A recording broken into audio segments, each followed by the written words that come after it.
Hello, and today we're going to be reviewing the WORX WX500L 20-volt reciprocating saw. So let's go ahead and get started. And first up, we have the 20-volt battery slot. The 20-volt battery slot of this particular tool is located in a fairly standard area near the rear of the tool on the bottom, and it will accept any of WORX's 20-volt lithium batteries, although I would only recommend using 4 amp hour or above with a reciprocating saw. It's going to be, well, one of the better battery slots I've tested or reviewed so far, and the play in between the battery and the tool is pretty much non-existent, and it locks on securely with 0 issues and almost 0 wiggling or, well, jiggling. So at the end of the day, the battery connector definitely gets a pass for me, and it is very well built and designed. So yeah, moving on. And moving upward, we have the grips. Now, the rear grip on this particular reciprocating saw is perfectly fine. I don't really have any complaints. There's plenty of rubberized texture with a combination of hard plastic to make sure that you have a firm grip on the tool. And it's of a diameter which is easy to hold on to with easy access to the trigger and, unfortunately, the safety which you will need quite often for a reason we'll discuss here in a second. Now, when we move up forward to the front of the tool, we have the forward grip. And this is where I'm not a huge fan.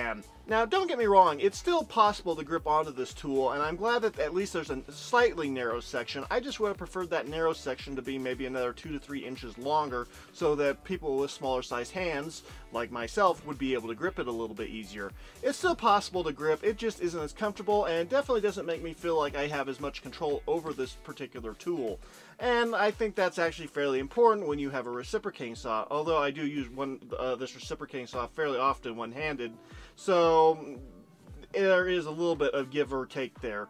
But at the end of the day, I really would have preferred to have a narrower grip on the front of this reciprocating saw, and in my opinion, this is a con. But like I said again, that is my opinion. Moving on. Okay, next up we have the trigger, and unfortunately it's another weak point on this particular reciprocating saw. The trigger itself is made out of plastic like most triggers, and is variable speed, which is good, but unfortunately there's not much definition in between those variable speeds, and there are no, well, super slow speeds for when you're first starting off on a cut when you're trying to be a little bit more delicate. Quite frankly, most people are going to be using this full throttle right out of the starting gate, but for me personally, I really do like having a slower speed for when I'm trying to make a more precise cut and it's just starting out. So while the trigger is functional, it definitely needs some improvements, and the fact that it's kind of sticky or laggy or jarry, kind of like if you were to miss a stair on a staircase or something, it just doesn't feel like a high quality component on this particular tool. The build quality of the tool feels just fine, it's just the trigger is not all that, well, it just feels out of place almost. So the trigger is something that needs to be improved on future models. And next up we have this safety. Now, the safety of this reciprocating saw, it has some nice things going for it, but unfortunately is a major con in my opinion. I really like the fact that you can disengage the safety from either the right side or the left side, meaning that if you're right-handed or left-handed, it's easy to, well, work with the safety. Unfortunately, that's where the good news ends, because you'll have to mess with the safety each time you want to pull the trigger because it's an automatic style safety, and it re-engages the second you release the trigger. And so when you need to start the trigger up again, you're going to have to fumble with it again, meaning that there's just another little annoying step. And if you're already working on an annoying project one-handed or in an awkward position, it's just something else that is going to annoy you, coupled with the fact that the trigger already is a little bit gummy or sticky and a little bit hard to control. So quite frankly, I think the automatic safety should be a manual safety, and I'm not a fan of it. Some people may like it, but for me personally, I would stick with the older style manual safety and just forget the automatic safety completely, and in my opinion, it is a con.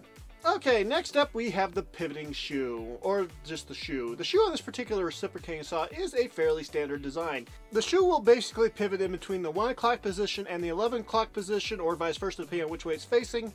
And well, quite frankly, this is a little bit restricted in the amount of movement, but it's still completely functional, and I don't really have any major complaints here. As you can tell on this Ryobi's shoe, it can pivot basically in between the 10 o'clock position and the 1 o'clock position, so it's a little bit more functional, but at the end of the day, it's still a, well, complete norm, and I don't really have any scenarios where I need to shoot a pivot any more than what they've decided to allow you here. So I think it still passes. Now the next area on the shoe that is a little bit more unusual and definitely a feature that I wish Ryobi would adapt would be the fact that the length of the shoe is adjustable. By flipping that handle down, you'll be able to adjust how far the shoe sticks out by about half an inch or so. So if you have a dull section on your blade, or if you're needing to be a little bit more surgical in a cutting position, this will definitely help you in that regard. And there are 4 different positions to choose from, so there is quite a bit of versatility here, and it is definitely a welcome feature that I very much appreciate having. And about the only thing I would change would be to, well, basically allow you to completely remove the shoe, which you cannot actually do even when the handle is flipped into the open position. And maybe that's something else I would change. I might make that little lever that you flip down, make it out of metal instead of plastic, because, well, let's face it, levers and things like that have a tendency of breaking when they're made out of plastic. But as long as you're careful, I don't think you're going to have any issues. So with that being said, the shoe is definitely a nice feature on this particular with this reciprocating saw, and it passes with flying colors. And next up we have the blade clamp. Now the blade clamp on this reciprocating saw is actually very nice. I haven't had any issues with it dropping blades or blades coming undone, and it is of the style that I personally prefer, the kind where you have to grab the blade clamp itself and twist it without having the lever on the side, because what I've discovered with those reciprocating saws that have the lever on the side is sometimes they become misaligned, and then you won't be able to change the blades without, well, having to take the tool apart.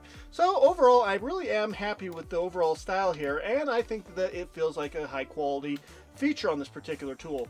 The ridges that you grab on the tool are nice and big and made out of metal, and all you have to do is twist them counterclockwise, and then you'll be able to take the blade out or put a blade in. I would have preferred to stay in the locked open position until you stick another blade in, but generally you will only find that feature on reciprocating saws that are above the $100 price point, and since this is below that price point, it's definitely not something you're going to see here.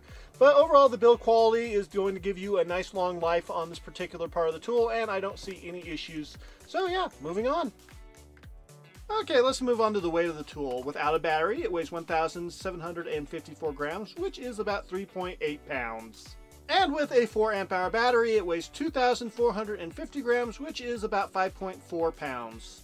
Okay, let's talk a little bit about the saw in use. This is a light-duty reciprocating saw. The build quality is excellent, but this is definitely not going to be meant for, well, cutting through your steel frames on cars or through that giant limb that came down and crashed through your ceiling. This is definitely going to be for your light pruning, your basic 2x4s or 1x1s, and maybe just small projects or jobs where you need a reciprocating saw.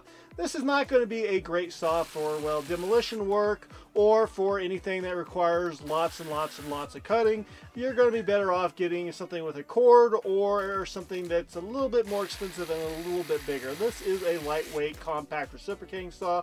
So yeah, at the end of the day, I do like this reciprocating saw, except for, well, maybe that annoying safety, and that really actually kind of kills this whole saw for me, because it's another step that just turns it into a pain, so I don't usually end up using this reciprocating saw. I think the build quality on this reciprocating saw is excellent, and I don't really have any major complaints about its performance with lightweight jobs. When you start trying to use it for a heavier duty job, there's some sort of a cutoff, and it will just basically give up. And it doesn't give up like it slows down, it just stops cutting, and then you'll have to, well, take it out and then wait a second, and then it'll start cutting again. So there's like a temperature cutoff or some sort of a safety sensor in there that's turning off the saw. So at the end of the day, I do like the saw, but this is not going to be a saw for heavy duty jobs. It's a lightweight saw for light duty jobs. Okay, let's go ahead and go through the pros and cons.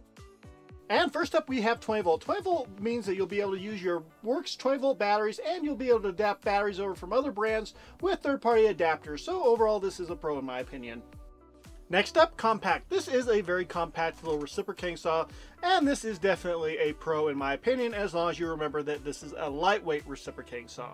Adjustable shoe. The length adjustable shoe on this particular reciprocating saw is definitely a nice feature, and something that you generally don't find on a reciprocating saw below the $100 price point from one of the bigger brands. So overall, this is definitely a pro in my opinion. Blade clamp. Overall, the blade clamp on this particular reciprocating saw seems to do a good job, and I haven't had any issues with it. It definitely seems to be doing a better job than some blade clamps on some other tools that I own. So quite frankly, the blade clamp is a pro in my opinion. Build quality. Overall, the build quality on this tool is is excellent. I have to say it definitely feels like a higher quality tool, especially when you compare it against Ryobi, Bauer, or Hart. But there is an exception here, but we'll cover that here in a second. Front grip. The front grip on this particular tool, while there isn't anything majorly wrong with it, it definitely could be better. I really would have preferred a little bit narrower grip that would have been a little bit easier to control. But at the end of the day, it's not a con, it's not a pro, it's just kind of bleh. And the first con would be the trigger. The trigger is not a smooth pull. It's definitely laggy. The definition between the speeds is not great, and there are no slow speeds. So the trigger is definitely an area on this tool that needs improvement. Power cut. And what I mean by that is sometimes when the saw is working, all of a sudden the power just, well, gives out and the saw will stop. And this usually happens when the saw has been running for a long time and you're trying to cut through something especially large, like a tree stump or a thick piece of metal. I think this is a safety feature that's built into the tool, and I don't think it's a malfunction, but it's annoying and a con in my opinion. And last but not least, we have the auto safety. The auto safety is probably the biggest con on this list. On paper, it seems like a good idea, but in the real world, it just makes using the saw more difficult. And quite frankly, if it didn't have this feature, I would use the saw much more often. So as far as I'm concerned, it's a con. And as it for the pros and cons, final thoughts on this particular saw. Overall, I actually do like the saw, but there are definitely some things that I would improve, such as the trigger, the auto safety. I'd switch that over to a manual safety, and then I'd probably use the saw a whole lot more often. I do like the blade clamp system on this particular saw, and I do like the shoe system as well. The grips I could probably change as well. Just a little bit the foregrip. The rear grip's fine, but, you know, at the end of the day, it does feel like a quality tool with the exception of that trigger, and it does come in handy for a variety of jobs. But, as I said earlier, this is a light-duty saw, and trying to use it for a heavy-duty job is not going to make you, well, a happy individual at the end of the day. So, yeah, if you are looking for a light-duty reciprocating saw, this comes recommended. And that is it for this video. If you liked it, please like and subscribe, and we'll see you next time. God bless.